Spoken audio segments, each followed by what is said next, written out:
नवरात्रि के अंतिम दिन कल विश्व हिंदू परिषद द्वारा 3 छत्री बालाजी पर शस्त्र पूजन का कार्यक्रम रखा गया। इस कार्यक्रम में विश्व हिंदू परिषद के नेता संतोष शर्मा ने संबोधित किया एवं मंदसौर शहर के अखाड़ों को सम्मानित भी किया। इस अवसर पर अखाड़ों द्वारा प्रदर्शन किया गया। अखाड़ों के प्रदर्शन में बालिकाओं ने भी हिस्सा लिया। इस अवसर पर विश्व हिंदू परिषद के संतोष शर्मा द्वारा अखाड़ों को हथियारों का वितरण भी किया गया और अखाड़े वालों को संबोधित करते हुए संतोष जी शर्मा ने कहा कि उन्हें किसी भी प्रकार की कोई आवश्यकता हो तो वह जरूर विश्व हिंदू परिषद को सूचित करें। हम उनकी हर जरूरत को पूर्ण करने की कोशिश करेंगे। इस अवसर पर भारतीय जनता पार्टी महामंत्री विजय सुराणा, महेश जुनवाल, वरिष्ठ नेता, साथ ही बजरंग दल एवं विश्व हिंदू अरुण शर्मा, अनेक नेतागण एवं कार्यकर्ता उपस्थित थे।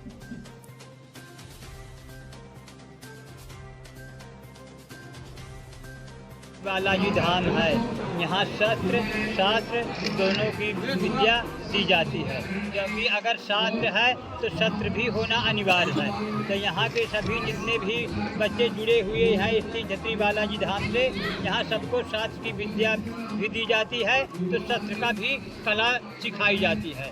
इस शस्त्र कला में निपुण होने से अपनी हिंदू संस्कृति जागृत, क्योंकि ये अनादिकाल से चलता आया है। अगर शास्त्र हाथ एक हाथ में है, दूसरे हाथ में शस्त्र भी अनिवार्य है। तो जितने भी बच्चे हैं शस्त्र कला में अगर निपुण रहेंगे तो भविष्य में किसी प्रकार की अगर कोई परिस्थिति सामने आती है तो अपने दम पर वो शस्त्र द्वारा अपनी रक्षा कर सकते हैं और अपने सनातन की रक्षा कर सकते हैं।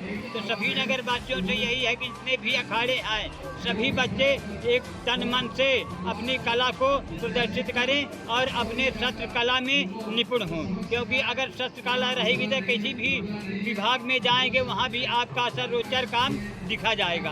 तो इसलिए हमारा यही है कि जितने भी बच्चे हैं सभी शास्त्र भी अध्ययन करें और शास्त्रों का भी अध्ययन करें। अगर शास्त्र जीवन में जुड़ा रहेगा तो किसी भी परिस्थिति में आप जो है डिग नहीं सकते हैं। तो सभी नगरवासियाँ यही करें कि अपने अपने बच्चों को स्कूल तो भेजे ही, व्यायामशाला में भेजने की भी कृपा करें, क्योंकि अगर व्यायामशाला में आएंगे तभी उनको शास्त्र का और शस्त्र का दोनों का अनुभव हो सकता है। हमारा कहना यही है कि जो भी हो, छोटे हो, बड़े हो, गरीब हो, अमीर हो, हिंदू सभी एक हैं और एकजुटता से रह करके अपने हिंदू धर्म को, संस्कृति को जागृत रहने के रखिए, सनातन को अमर रखने के लिए सब एक हो करके और रहना पड़ेगा। फिर 3 छत्री बालाजी धाम की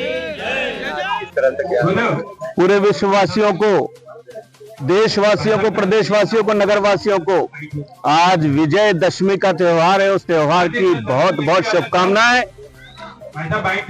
आज शस्त्र पूजन का कार्यक्रम होता है क्योंकि सनातन ने जो ताकत दी है वो शास्त्र और शस्त्र दोनों से दी है, इसलिए शास्त्रों की पूजा हमने 9 दिनों तक की है।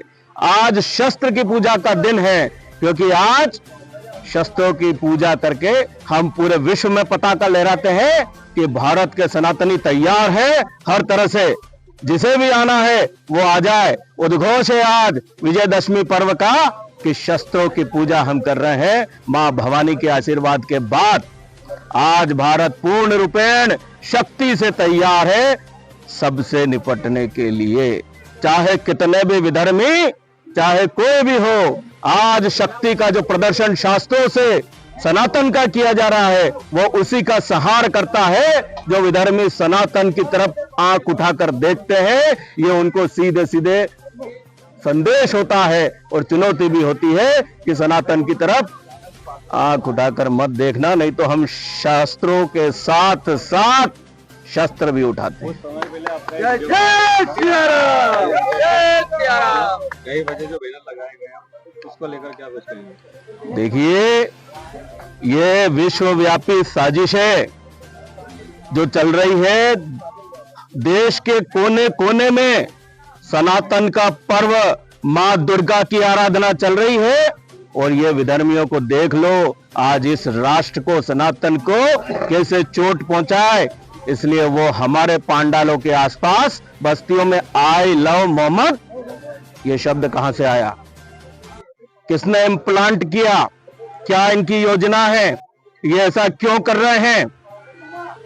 ये गलत है, क्योंकि अंग्रेजी का शब्द आई लव मतलब इंटरनेशनल फंडिंग ईसाइयों की, और मोहम्मद मतलब शियाओं की सुन्नियों की फंडिंग, इस्लाम की फंडिंग।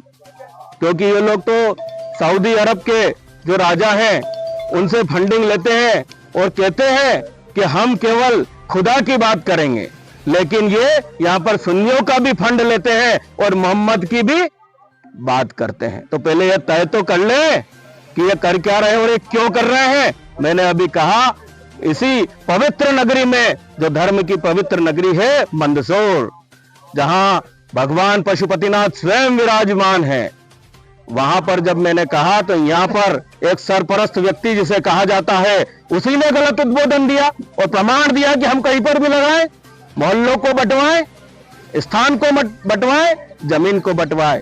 ये हम नहीं होने देंगे। भारत है, हिंदुस्तान है, ये यहाँ नहीं चलेगा। देखिए, मैंने पूर्व में भी कहा है कि हमारे विचारों की सरकार को आवश्यकता है ध्यान केंद्रित करने की। इंदौर तो इस्लाम की राजधानी बनता जा रहा है, इंदौर इस्लाम की राजधानी बनता जा रहा है, उसे रोकना पड़ेगा। हमारे बजरंग दल की टीम, हमारे बजरंगी मुस्तैद है, विश्व हिंदू परिषद के लोग और अन्य संगठन अनुसांगिक जो हमारे धर्म जागरण मंच और जो है आरएसएस के सब मुस्तैद हैं, वो कटिबद्ध हैं कि ऐसी जो अव्यवस्था फैलाई जा रही है उसको होने नहीं देंगे, उसको रोकेंगे और पूर्ण जोर से विरोध कर रहे हैं। अभी भी आज भोपाल में मेरे पास फोन आया था, जिहादियों को पकड़ा है, 2 केसेस पकड़े हैं हबीबगंज थाने में। तो ये क्या चल रहा है, ये क्यों हो रहा है और ये कहां की साजिश है, ये क्या चाहते हैं? आपने उत्तर प्रदेश में देखा, अभी भगवा के खिलाफ है, ये जो भगवा वस्त्रधारी है उसके खिलाफ है, उनके खिलाफ उन्होंने नारे लगाए, खुलेआम सर तन से जुदा के सबने देखे। ये क्यों? कारण ये स्पष्ट करें, आप इन लोगों से पूछें कि ऐसा क्यों कर रहे हैं, कब तक चलेगा। दिन पे दिन लव जिहाद के मामले बढ़ते जा रहे हैं, उसको लेकर क्या होगा? देखिए, इसमें हम सनातनियों को भी मुस्तैद होना पड़ेगा। हमारे बजरंग दल के रक्षक जो हैं, बहनों के लिए पूर्ण रूप से रक्षा करने के लिए तैयार रहते हैं। हमारी दुर्गा वाहिनी की जो दुर्गा शक्ति है वो भी अब तैयार है और इनको सबक सिखा रही है, और इसी कारण ये सब पर्दाफाश हो रहा है और सामने ये सब चीजें आ रही है। क्या महिलाओं को शस्त्र विद्या सीखनी चाहिए? बिल्कुल, आप देखिए हमारी दुर्गा वाहिनी का पथ संचालन चलता है। भवानी और दुर्गा की तरह हमारी बहनें जो है वो तलवारें लहराती है और आवश्यक होने पर उस शस्त्र का प्रयोग भी करेगी, उपयोग भी करेगी। Thank you.